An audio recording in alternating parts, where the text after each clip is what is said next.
Libro Dios no perdona. Por Juan Ramón Castro. Capítulo 4. Jefe de una mafia. El Dios que se presenta en gran parte de los textos antiguos opera de hecho como el jefe inmisericordia de una banda criminal, cuyo líder se muestra hambriento de poder y con una necesidad de ser temido y respetado, tanto por sus súbditos, como por los enemigos de su banda. Así, se muestra especialmente despiadado, castigando en muchas ocasiones, no solo a los que le son contrarios, sino que también y principalmente a los miembros de su cofradía, a aquellos de los cuales exige una lealtad incondicional. Esto se hace especialmente notorio cuando estudiamos la época de los jueces y los reyes de Israel. No es coincidencia puesto que los hombres que en estos periodos representan en sus escritos a Dios, están en muchos casos empeñados en los asuntos del poder político y la gobernanza sobre el pueblo. Es decir, el interés principal de aquellos que dominan el hilo argumental de las escrituras en estos periodos, es el de conseguir, mantener, extender y consolidar el poder de unos pocos sobre muchos. Esto incluye el deseo de extorsionar o, dicho de otro modo, imponer cargas tributarias a las naciones, tanto a la propia como a las naciones vecinas. Sustraer bienes y personas, apropiarse de territorios y, en fin, gobernar con mano dura. El Dios representado en estos periodos es en muchos casos, completamente conforme a las aspiraciones y deseos de los gobernantes respecto de sí mismos frente al pueblo. Primer caso, el genocidio de Jericó. El relato de la destrucción de Jericó se encuentra en el libro de Josué, capítulos 6 y 7 del Antiguo Testamento de la Biblia. Según el relato bíblico, Dios instruyó a Josué, líder de los israelitas, a conquistar la ciudad de Jericó como parte de la conquista de la tierra prometida. La ciudad estaba fuertemente fortificada, pero Dios prometió entregarla en manos de los israelitas. Josué recibió instrucciones específicas de Dios para que los israelitas rodearan la ciudad durante 7 días y realizaran una procesión alrededor de ella una vez al día, llevando el arca del pacto y tocando trompetas. En el 7º día, después de dar 7 vueltas alrededor de la ciudad, las murallas de Jericó cayeron milagrosamente, y los israelitas conquistaron la ciudad. Según el texto del relato, Dios había ordenado que toda la ciudad fuera destruida y que no se dejara con vida a ningún ser vivo, incluyendo hombres, mujeres, ancianos y niños, junto con todo el ganado. Esta orden fue cumplida por los israelitas, excepto por Rahab y su familia, quienes habían ayudado a los espías israelitas y fueron salvados. En esta historia vemos a un pueblo que no tenía nada que ver con el Dios de Israel, ni con el pueblo de Israel en sí mismo, vivían en paz en su ciudad.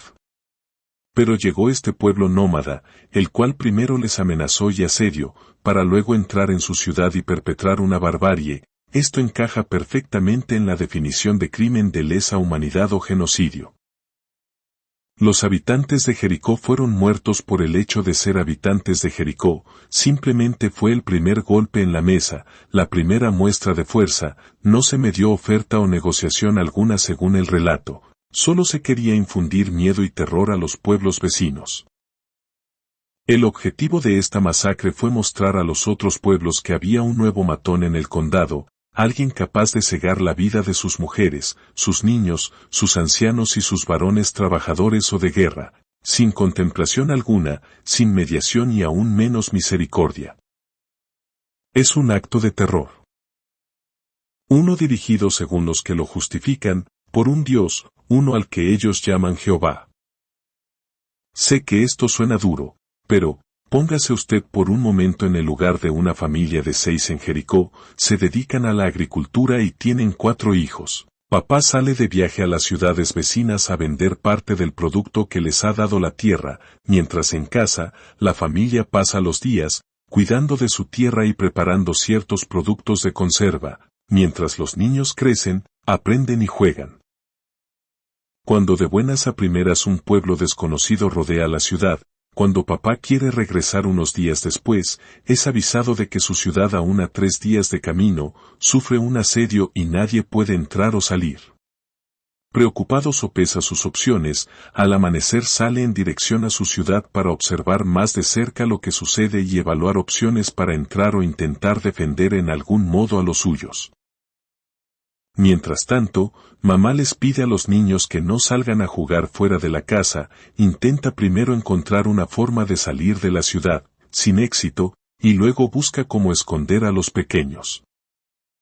De repente, escuchan un estruendo, los muros han sido derribados, un gran griterío, la gente corre, los jóvenes toman las armas, palos, piedras y se dirigen al frente, mientras muchos otros intentan huir o esconderse, solo para ser alcanzados por las espadas, las lanzas o el fuego.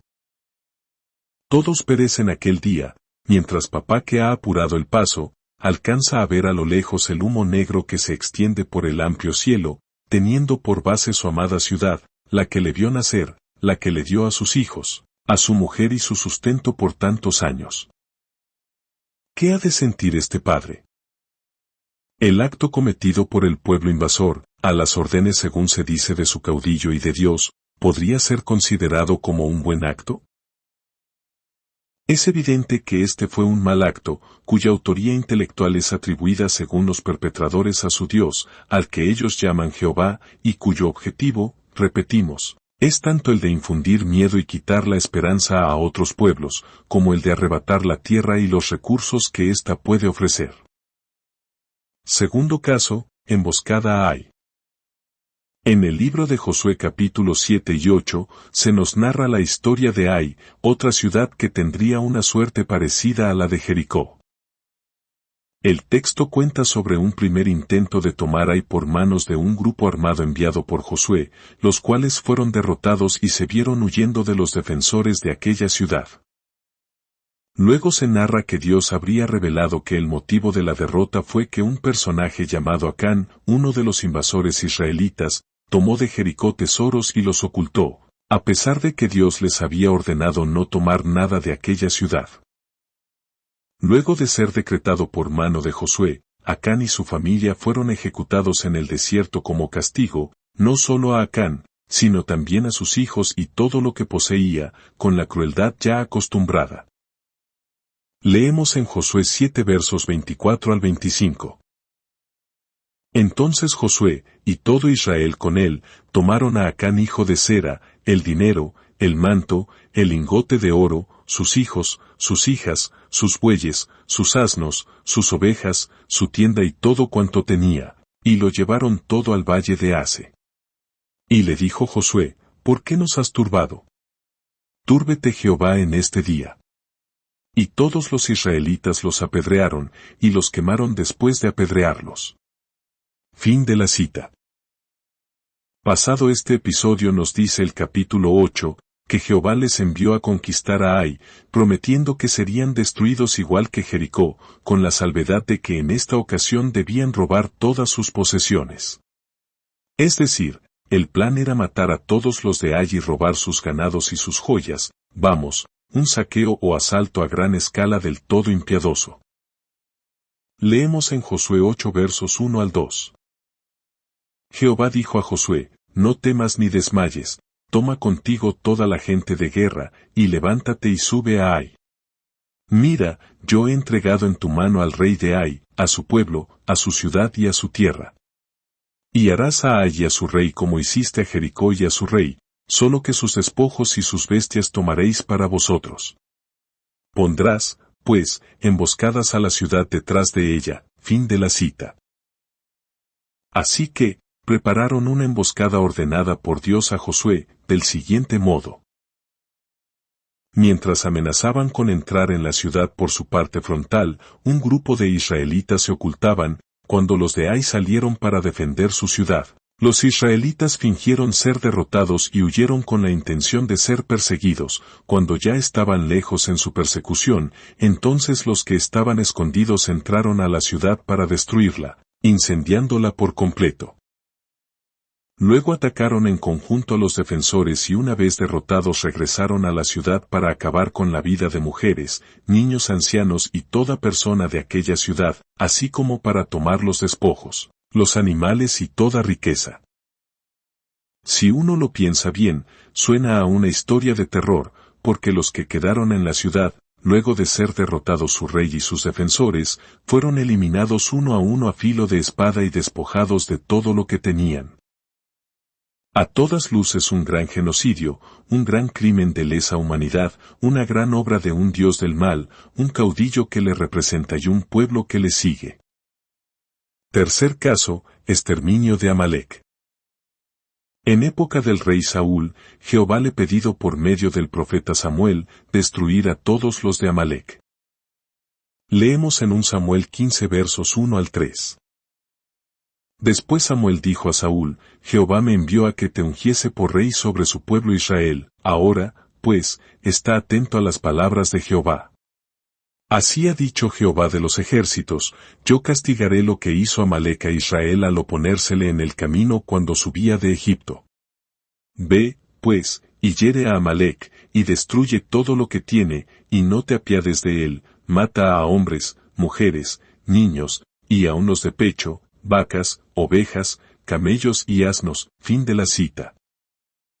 Al igual que en los anteriores casos, durante la época de Josué, el Dios al que seguían pidió ahora por mano de su profeta, cometer una matanza indiscriminada, destruir completamente a Amalek. En una historia parecida a la de Jericó, se dice que no obedecieron, porque tomaron botín cuando en esta ocasión se le había ordenado no tomar nada.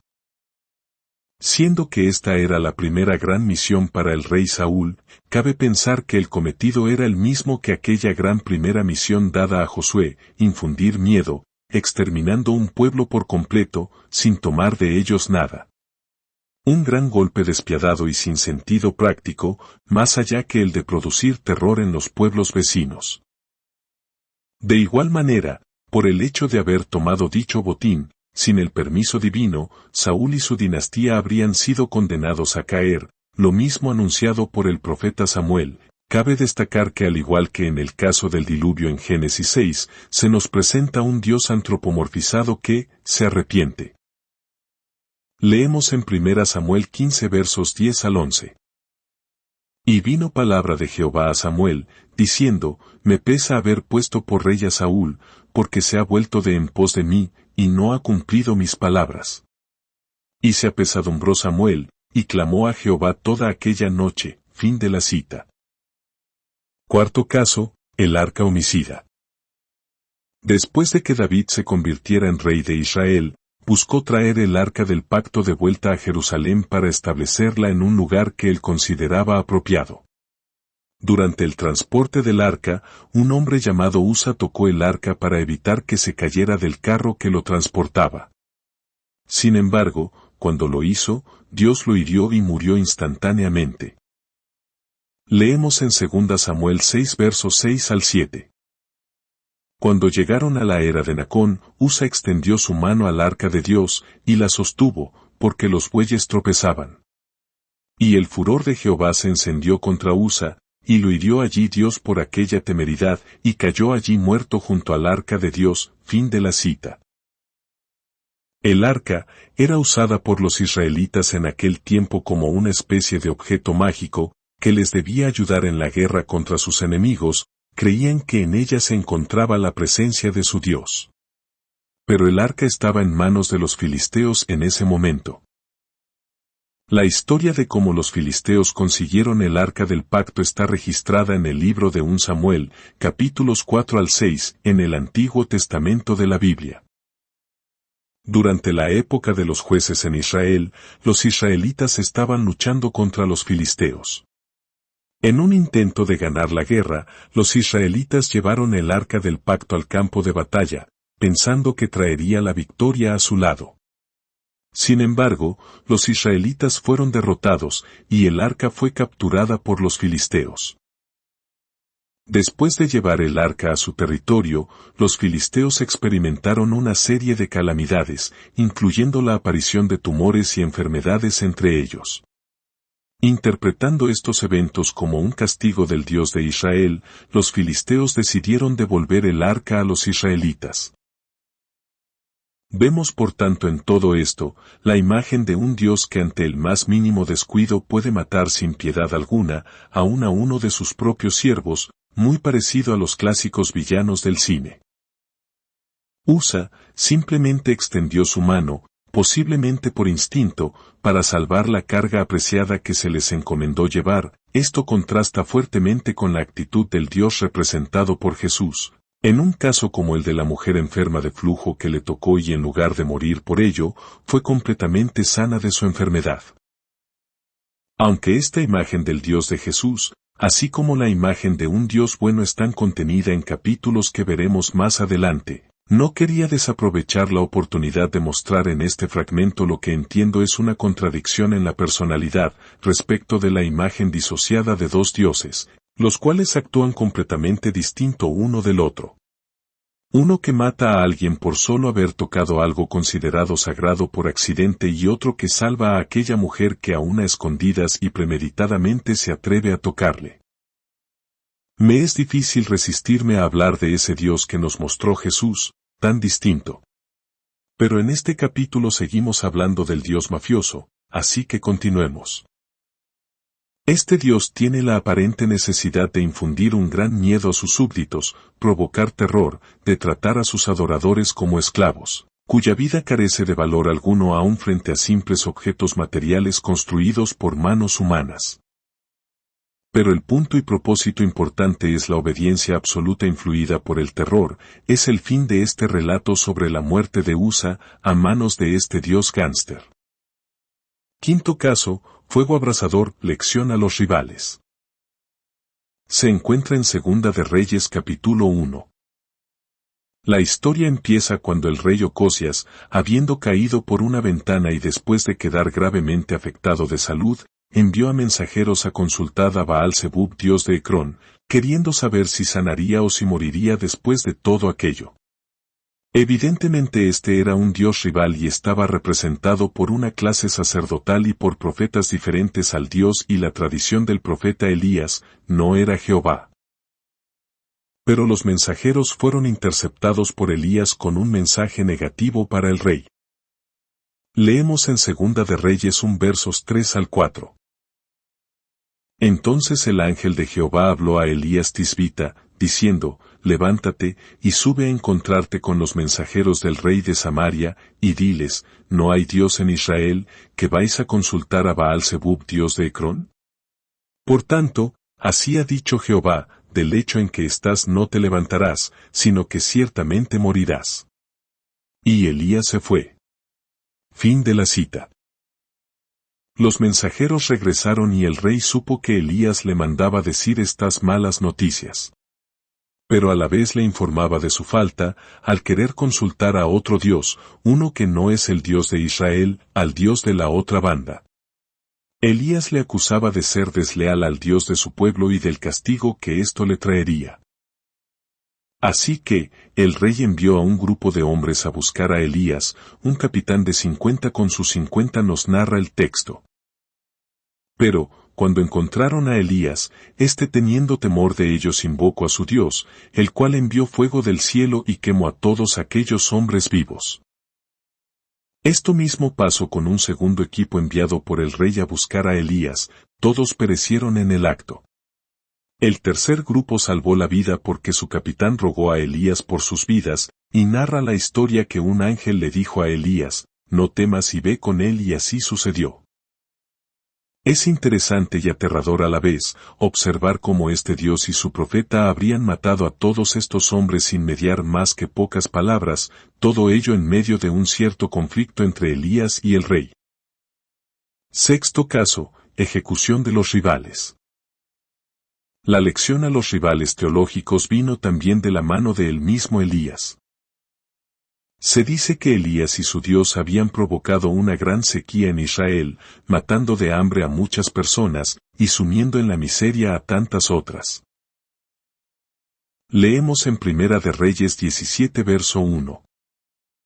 Entonces Elías Tisbita, que era de los moradores de Galaad, dijo a Acab, vive Jehová Dios de Israel, en cuya presencia estoy, que no habrá lluvia ni rocío en estos años, sino por mi palabra. Fin de la cita. Esta sequía atribuida al Dios de Elías hubiese supuesto un gran castigo a toda una población, por una rivalidad entre el profeta y el rey Acab. En este mismo tiempo, el profeta Elías desafió a los profetas de Baal, una deidad pagana, a un duelo en el monte Carmelo para determinar quién era el verdadero Dios, Yahvé o Baal. Los profetas de Baal construyeron un altar y realizaron un sacrificio, pero Baal no respondió a sus súplicas, incluso después de horas de invocación. Luego, Elías reconstruyó el altar, lo llenó de leña y sacrificó un toro sobre él. De modo que, hizo que los profetas de Baal se enfrentaran a él y pidió que se inundara el altar con agua.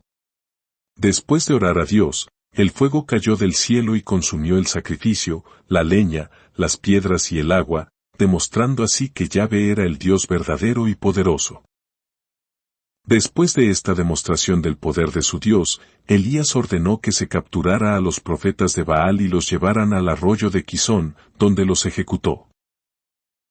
Todo esto obedecía al culto de Elías y los suyos. Este culto, según la ley que se supone había dado este Dios a Israel, era exclusivo.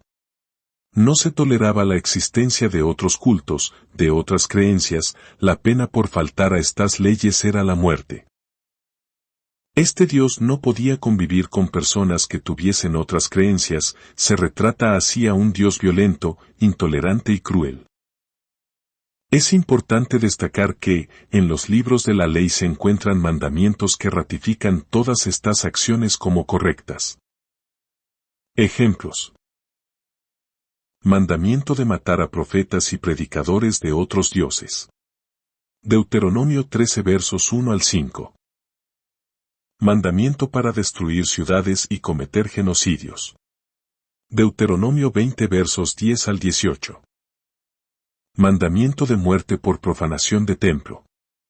Levítico 16 verso 2. Mandamiento de muerte por tener una religión distinta. Deuteronomio 13 versos 6 al 11. Mandamiento sobre traer plagas, maldición hambre por la infidelidad.